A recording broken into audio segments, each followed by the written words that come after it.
श्री स्वामीनारायण भगवान की जय। अक्षर पुरुषोत्तम महाराज की जय। श्री राधा कृष्ण देव की जय। सियावर रामचंद्र भगवान की जय। उमापति महादेव की जय।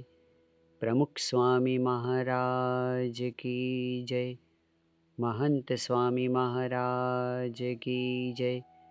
प्रमुख स्वामी महाराज शताब्दी महोत्सव की जय। श्रीमद् भगवद गीता के 5वें अध्याय में भगवान श्री कृष्ण ने भारत वर्ष के महान ऋषियों की जीवन शैली कैसी होती है यह समझाते हुए कहा कि लभन्ते ब्रह्म निर्वाणम ऋषयः क्षीणकल्मषाः छिन्नद्वैधा यतात्मानः सर्वभूतहिते रताः।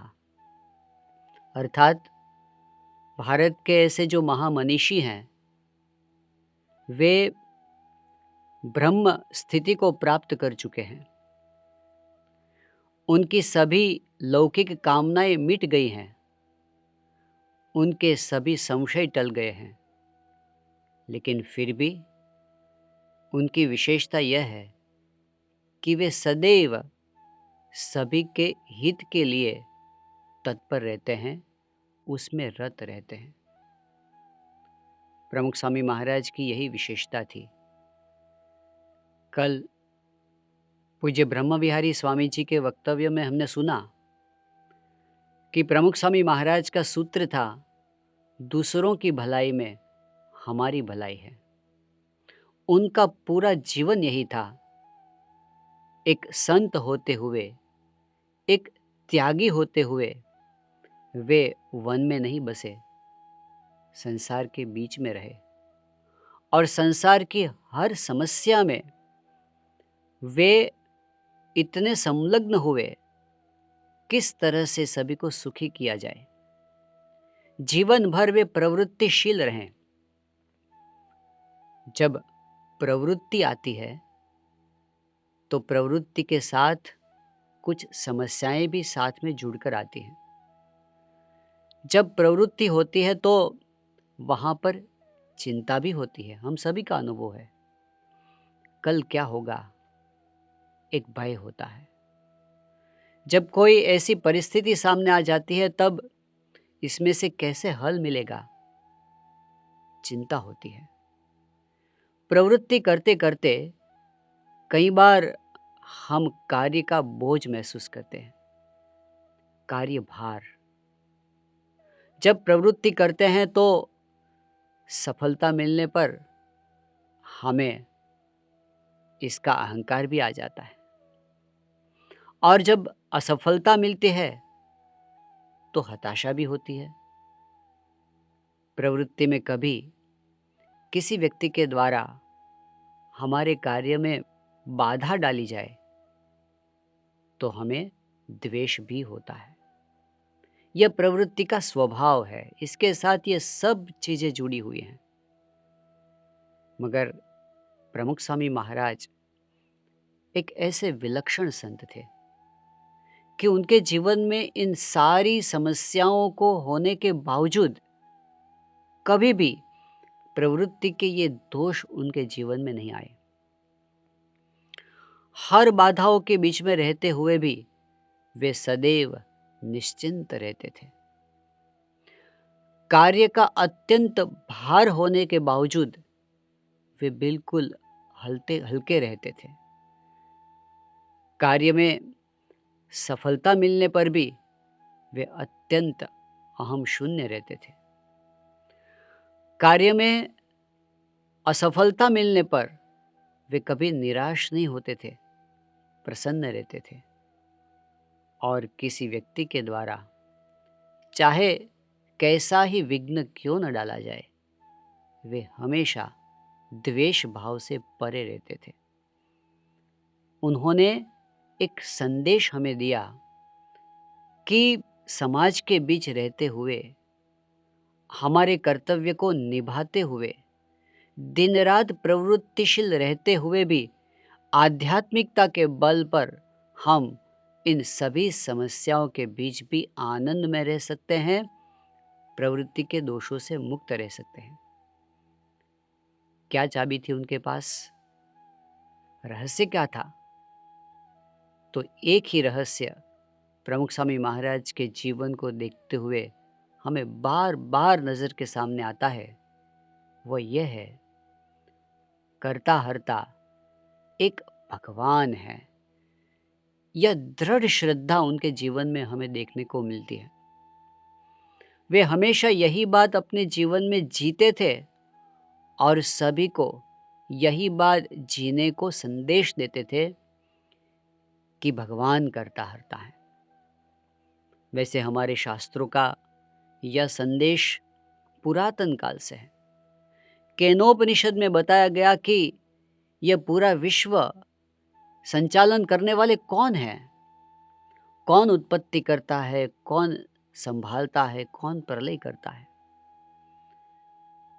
यह सवाल वहां पर उपस्थित किया गया और संशय का समाधान देते हुए कहा गया कि एक भगवान कर्ता हर्ता है। भगवान स्वामीनारायण ने अपने वचनामृत में समझाया कि व्यास जी के सभी ग्रंथों का सार एक ही है। क्या सार? इस पूरे विश्व के कर्ता हर्ता एक भगवान है। और स्वामीनारायण भगवान कहते हैं कि कल्याण का मुख्य साधन भी यही है कि यदि भगवान कर्ता हर्ता है, ऐसी दृढ़ प्रतीति हमारे जीवन में हो जाए, मोक्ष का मुख्य साधन यह प्रतीति है।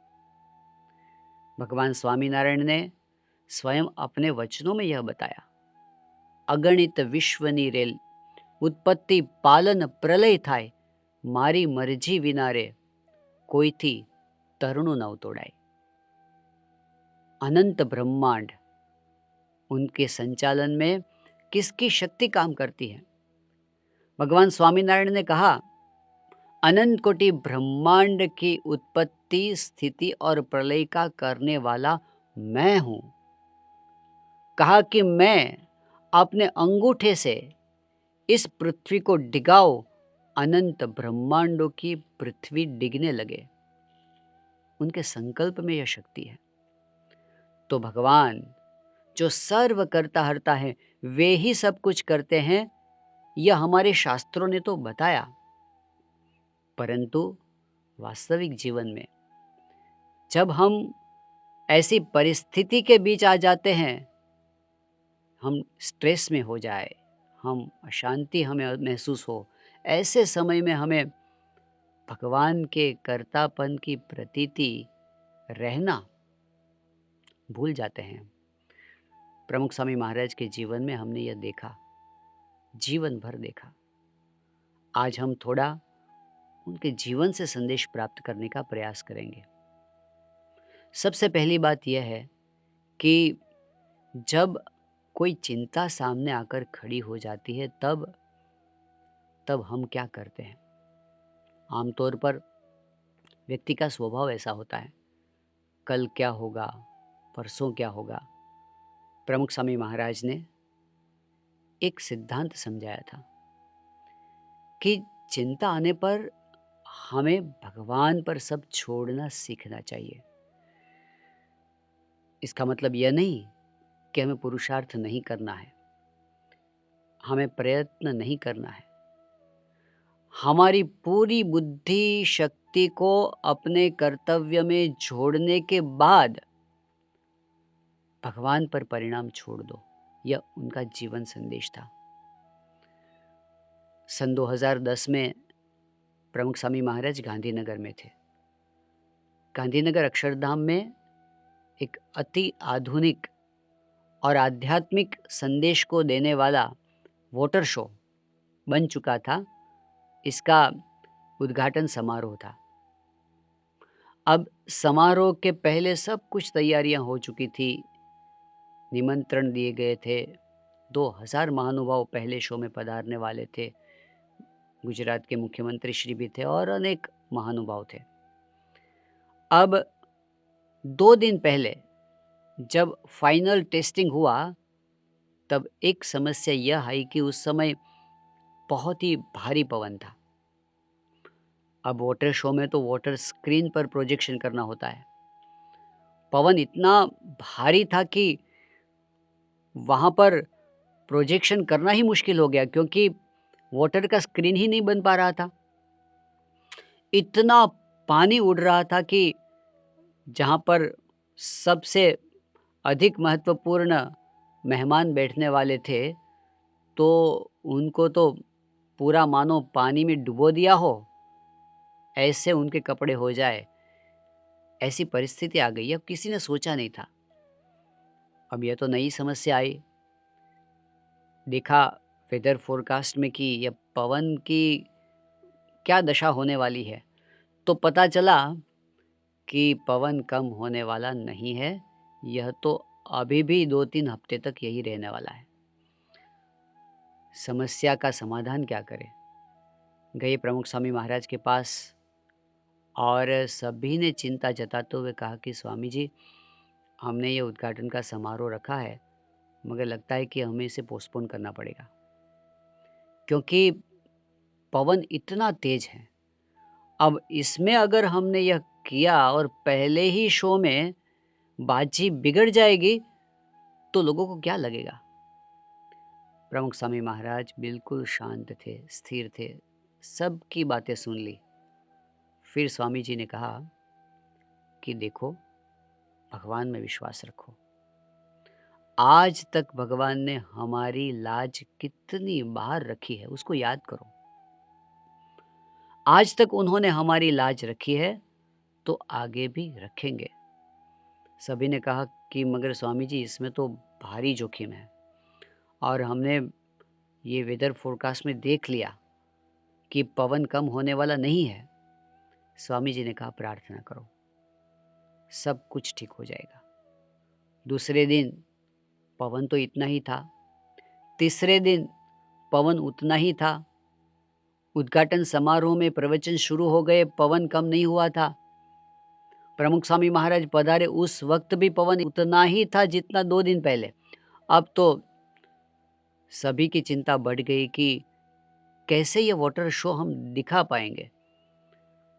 मगर आश्चर्य की बात यह थी कि जब शो शुरू होने का टाइम हुआ, धीरे धीरे धीरे धीरे पवन शांत हो गया।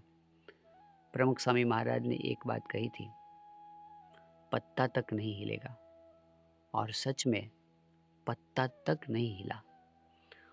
उस समय सभी को प्रतीति हुई कि भगवान की शक्ति सबसे बड़ी शक्ति होती है। तो उनका यह संदेश था। हम सभी ने कई बार अपने जीवन में ऐसे अनुभव किए हैं कि भगवान ने हमारी लाज रखी है, लेकिन हर बार हम फिर नई चिंता में लग जाते हैं। स्वामी जी ने कहा नहीं, अगर चिंता होती है तो भगवान को प्रार्थना करो। वे बार बार हर एक क्रिया में हमें प्रार्थना में जोड़ते थे, स्वयं प्रार्थना करते थे। सन 1990 में प्रमुख स्वामी महाराज लंदन में विराजमान थे। उस समय गुजरात में, भारत में ऐसी परिस्थिति थी कि बारिश बहुत कम हुई थी और अकाल का वातावरण हो रहा था। एक दिन ऐसा हुआ कि उनके शयन खंड में जो एक सेवक संत सोए हुए थे, उनकी आंखें खुल गई। तो उन्होंने देखा कि कहीं से स्वामीनारायण महामंत्र की आवाज़ आ रही है। आंखें खोलकर देखा तो प्रमुख स्वामी महाराज अपने बिस्तर पर बैठे बैठे प्रार्थना कर रहे थे।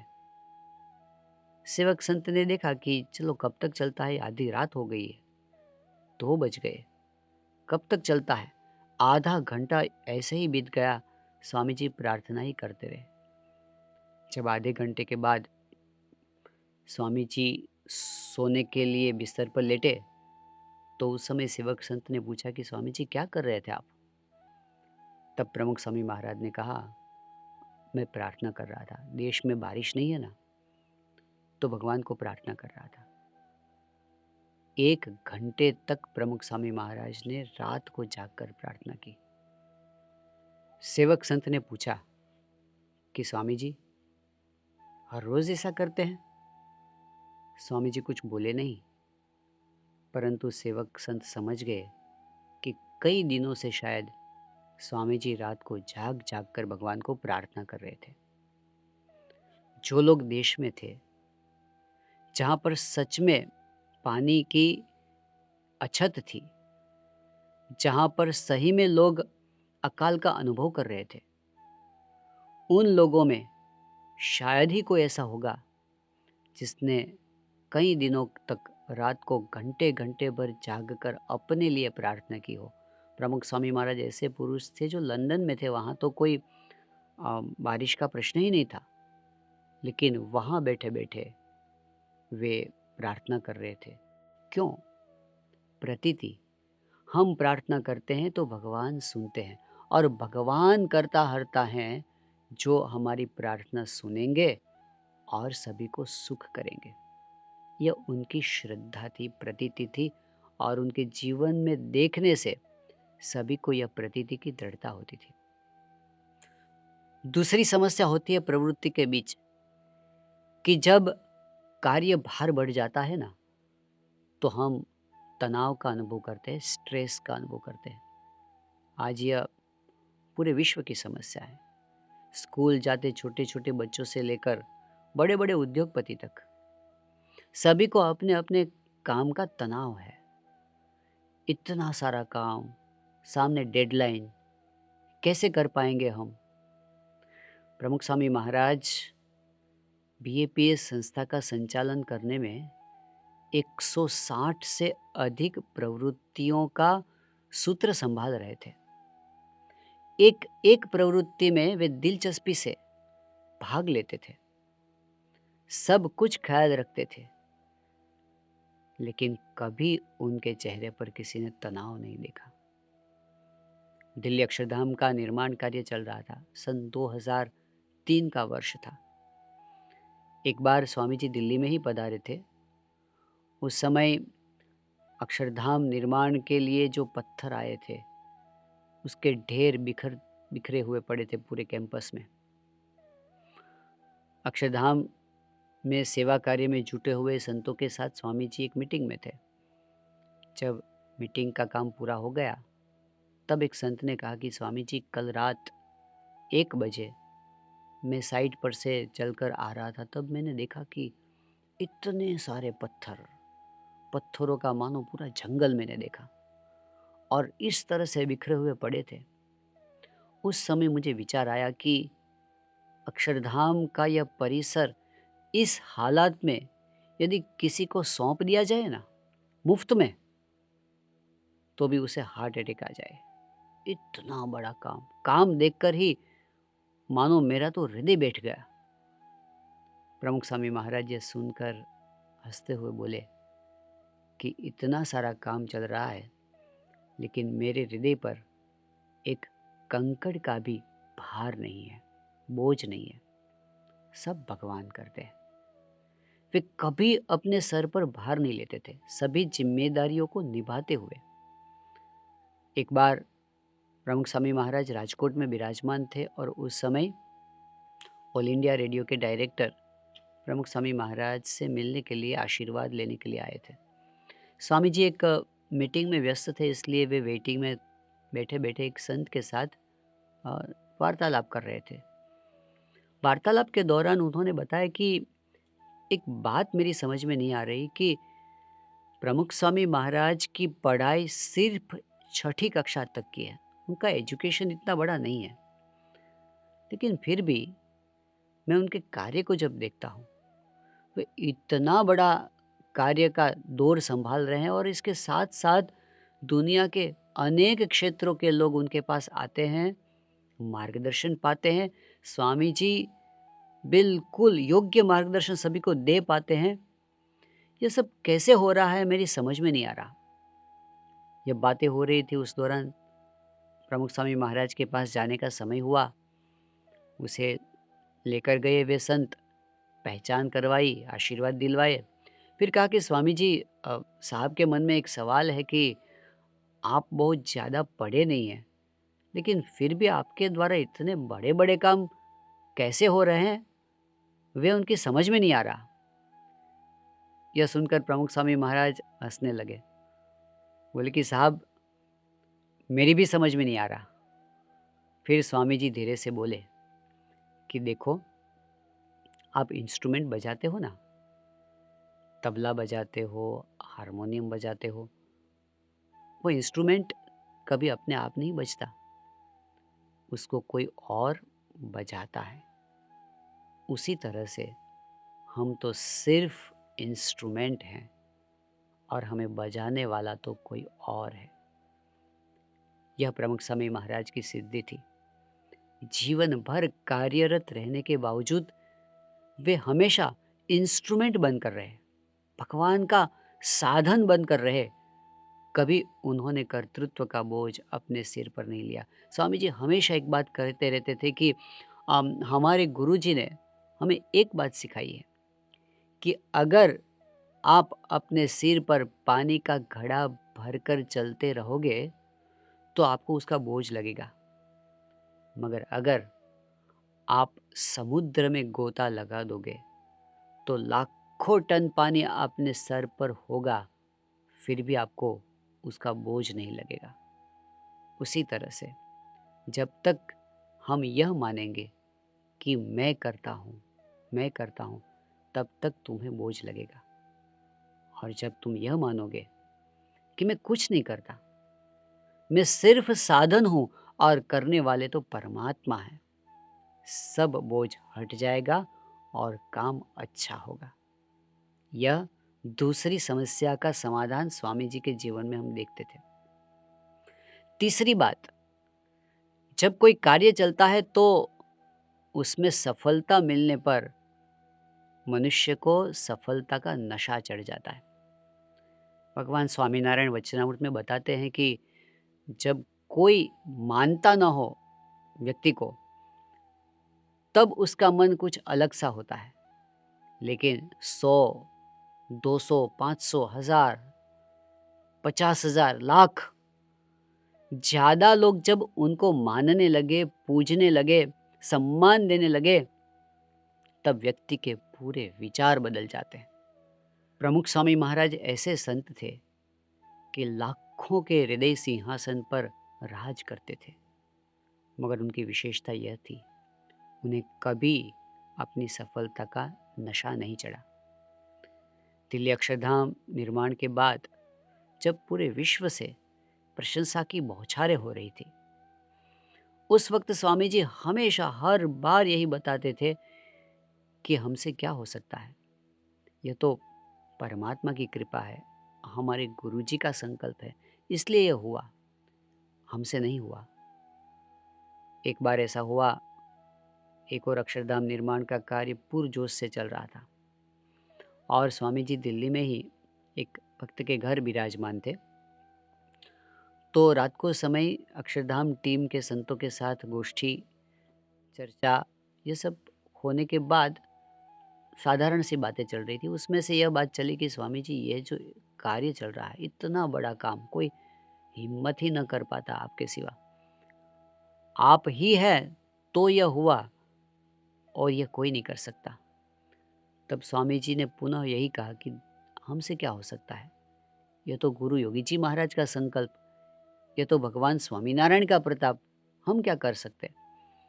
उस वक्त सामने जो संत बैठे थे, उन्होंने सामने दलीलें की, एक के बाद एक प्रमाण रखते हुए कहा कि स्वामी जी, भगवान की बात सही है, भगवान करता है, लेकिन भगवान आपके द्वारा करता है, वरना कैसे हो सकता है यह। तो सबने इतनी दलीलें की, एक समय ऐसा हुआ, प्रमुख स्वामी महाराज बोलते बंद हो गए, खड़े हो गए। अब सोने के समय में थोड़ी देर थी, फिर भी स्वामी जी खड़े हो गए, बाथरूम में गए, सेवक संत भी वहाँ पर आ गए और वे स्वामी जी के पीछे पीछे बाथरूम में गए। बाहर आकर कहा कि आप लोगों ने क्या चर्चा की है। प्रमुख स्वामी महाराज बाथरूम में खड़े खड़े अकेले बोल रहे हैं कि मैंने कहाँ कुछ किया है, मैंने कुछ नहीं किया। ये तो भगवान की कृपा है, गुरु के आशीर्वाद है। और ऐसे बोलते-बोलते स्वामी जी की आँख में आँसू आ गए हैं। यह था प्रमुख स्वामी महाराज का मन। जब कितने ही लोग उनकी प्रशंसा कर रहे हो, तब एक क्षण के लिए भी उन्होंने कभी नहीं माना कि यह सफलता का यश मुझे मिलना चाहिए। एक बार महान स्वामी महाराज ने यह कहा था, प्रमुख स्वामी महाराज कभी नहीं मानते कि मैं करता हूँ, और फिर कहा कि वे मान ही नहीं सकते कि मैं करता हूँ। इतने परमात्मा के कर्तृत्व के विषय में वे प्रतीति से मानते थे। वे मानो भगवान के कर्तृत्व में डूब गए थे। यह उनकी मान्यता नहीं थी, यह उनका साक्षात्कार था। ये उन्होंने सिखाया हमें कि जीवन में छोटी मोटी सफलताओं में हम अपने सिर पर ले लेते हैं। कभी मत मानो यह मैंने किया, सिर्फ भगवान की कृपा से हुआ। तो सफलता का जो आनंद है, उससे कई गुना अधिक आनंद भगवान के कर्तृत्व की प्रतीति का है। और एक विघ्न प्रवृत्ति में क्या होता है कि हमारे सभी प्रयत्नों के बाद जब हम सफल नहीं होते, परिणाम हमारी इच्छा के अनुसार नहीं मिलता, तब हम हताश हो जाते हैं। इतनी कोशिश की फिर भी सफलता नहीं मिली, हम उसका स्वीकार नहीं कर पाते। प्रमुख स्वामी महाराज के जीवन में हम देखते हैं कि उन्होंने सफलताओं का जिस प्रकार से स्वीकार किया है, उसी तरह से असफलता का भी स्वीकार किया। दिल्ली अक्षरधाम का निर्माण कार्य 5 वर्ष में पूरा करके उन्होंने एक विक्रम स्थापित कर दिया। लेकिन बहुत कम लोगों को पता है कि 5 साल में अक्षरधाम का निर्माण करने में सफल रहे प्रमुख स्वामी महाराज ने 32 साल तक अक्षरधाम की जमीन पाने के प्रयास में असफलता ही असफलता पाई है। लंदन में भव्य मंदिर का निर्माण हुआ, जो विश्व में प्रसिद्ध हुआ, परंतु उस मंदिर के निर्माण से पहले कितनी बार निष्फलताएं मिली। सन 1986 का प्रसंग है। लंदन में हेरो विस्तार में PAPS संस्था ने एक जमीन पर मंदिर बनाने का निर्णय किया था। सब कुछ बराबर था, लेकिन कुछ गैर समझ के कारण परमिशन नहीं मिल रही थी। अब उस परमिशन के लिए जो भी प्रयास करने चाहिए, सभी प्रयास वहाँ के सत्संग समाज ने, हरिभक्तों ने, कार्यकर्ताओं ने किया। प्रमुख स्वामी महाराज ने बहुत ही मार्गदर्शन देते उसके साथ रहकर प्रार्थना करके प्रोत्साहित करते इसमें सभी को जोड़ा। लेकिन बहुत सारे प्रयास के बाद जिस परिणाम की आशा रखकर सब बैठे थे, बिल्कुल उससे विपरीत परिणाम आया और परमिशन नहीं मिली। प्रमुख स्वामी महाराज गुजरात में थे, बड़ौदा में। रात को 11 बजे के करीब फ़ोन आया और वहाँ पर जो कार्यकर्ता थे, उन्होंने बताया कि स्वामी जी, हमारी इतनी सारी कोशिशों के बावजूद हम केस हार गए हैं और हमें परमिशन नहीं मिली। उस वक्त प्रमुख स्वामी महाराज ने बिल्कुल शांति से कहा, भगवान की इच्छा। हमने प्रयास करने में कोई कसर नहीं रखी, तो हमें दुख मानने की ज़रूरत नहीं है। हमने अपनी ओर से अपनी भक्ति पूरी कर ली। अब भगवान की इच्छा वहाँ नहीं मंदिर करने की है, कहीं और सही। भगवान की इच्छा ऐसी होगी कि कहीं और स्थान पर मंदिर में विराजेंगे। ऐसा कह के प्रमुख स्वामी महाराज शयन में गए और कुछ ही क्षणों में वे गहरी निद्रा में चले गए। उन्हें कभी कोई भी परिणाम उनको विचलित नहीं कर पाया। वे स्वीकार कर लेते थे, यही भगवान की इच्छा है तो हमें वही मंजूर है। कभी उन्होंने शिकायत नहीं की भगवान से कि आप क्यों हमारे लाख प्रयत्न के बाद भी हमें सफलता नहीं देते। सन 1974 में प्रमुख स्वामी महाराज के जीवन में एक अत्यंत दुखद घटना घटी। गुरु पद पर आने के बाद उनकी पहली विदेश यात्रा थी। सभी को बड़ा उमंग था, उत्साह था कि स्वामी जी विदेश आ रहे हैं। वहाँ के भक्तों को भी बड़ा उत्साह था। लेकिन जब स्वामी जी नैरोबी पहुँचे तो किसी गैर समझ से वहाँ के जो अधिकारी थे उनके द्वारा ऐसा संदेश दिया गया कि अब आपको केन्या की धरती पर नहीं उतरना है, भारत वापस लौटना है इसी प्लेन में। पता नहीं क्यों बस ना ही कह दी। उसी प्लेन में प्रमुख स्वामी महाराज को भारत वापस लौटना पड़ा। यह उनका भयंकर अपमान था। सभी के दिल में दुख था इस बात का। लेकिन प्रमुख स्वामी महाराज के चेहरे की एक लकीर में भी कोई रूपांतर नहीं था। मुंबई आए रात को 1:30-2 बजे। उस समय भी वे प्रफुल्लित थे। उन्हें दुख केवल एक बात का था कि दिन भर भगवान स्वामीनारायण हरिकृष्ण महाराज की मूर्ति को साथ में रखते थे, वे उनकी सेवा नहीं कर पाए, उनको भोग नहीं लगा पाए। रात को आकर उन्होंने भगवान के लिए भोग तैयार करवाया। सुबह वे जब अपनी पूजा करने के लिए पधारे, उसके बाद भगवान को वे दंडवत प्रणाम करने लगे। हर रोज़ 6 दंडवत प्रणाम करते थे, लेकिन उस दिन करते ही गए 10, 15, 20। किसी ने पूछा कि स्वामी जी आज आपने इतने सारे दंडवत प्रणाम क्यों किए? तब स्वामी जी बोले, कल हमसे जो भूल हो गई उसकी क्षमा मांगने के लिए। तो पूछा, स्वामी जी हमने क्या भूल की है? हमारी तो कोई गलती नहीं। स्वामी जी ने कहा, कल पूरे दिन हम भगवान को भोग नहीं लगा पाए, इसलिए मैं माफ़ी मांग रहा था। यह उनकी भक्ति थी। हमारे मन में कैसे विचार आते कि भगवान ने हमारा काम नहीं किया तो भगवान भूखे रहे, हम क्या करें इसमें? लेकिन यह उनकी भक्ति, भगवान जो भी हमारे साथ करते हैं उनका स्वीकार करना, वह हमारे भले में ही है। आगे पता चलेगा कि क्या होगा। वह हमारे भले में ही है, आगे पता चलेगा कि इसमें हमारा क्या अच्छा होने वाला है। मगर वे भगवान कभी हमारा बुरा नहीं करते, यह उनकी दृढ़ श्रद्धा थी।